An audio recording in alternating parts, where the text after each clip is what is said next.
Okey, apa itu Isra Mi'raj? Isra Mi'raj ni perjalanan Nabi Muhammad SAW. Isra Mi'raj ni untuk mendapatkan wahyu untuk kita salat 5 waktu. Betul ya.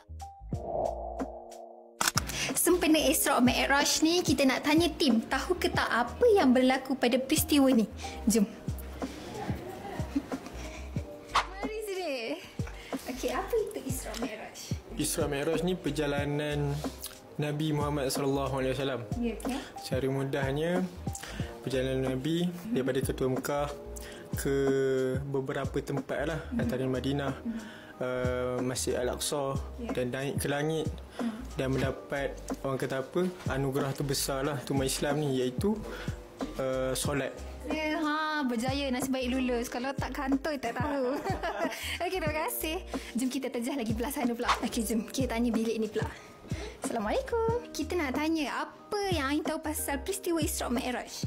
Okey, setahu Ain, Isra Mi'raj tu adalah perjalanan Rasulullah untuk mendapatkan wahyu untuk kita salat 5 waktu. Betul, ya Allah. Ada juga wakil pada wanita yang tahu-tahu. Siapa cakap wanita tak tahu? Thank you. Okey, jom. Okey, last wakil, jom kita tanya. Assalamualaikum. Busynya adik kita ni nak setting ada meeting. Okey, sebelum meeting kita nak tanya sikit. Sempena Isra Mi'raj ni, apa yang berlaku peristiwa Isra Mi'raj ni? Isra Mi'raj ni perjalanan Nabi Muhammad SAW daripada Masjidil Haram ke Masjidil Aqsa. Ya, betul. Mana ditemani Jibril. Masjidil Haram ke Masjidil Aqsa, lalu ke Sidratul Muntaha. Ya, betul lah. Mainly peristiwa apa tu? Apa yang Nabi terima? Nabi menerima wahyu ketika naik ke Sidratul Muntaha. Betul. Untuk dapat perintah solat 5 waktu lah tuan-tuan, kan? Thank you. Terbaik adik kita tahu, guys. Detail pula tu. Okey, jom. Thank you.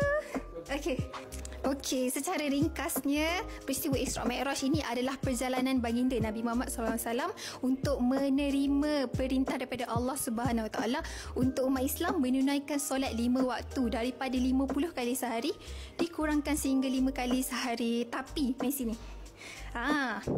Untuk yang menonton pula, saya ada soalan juga. Okey, apakah kenderaan yang baginda naiki sepanjang perjalanan baginda sehingga ke Sidratul Muntaha?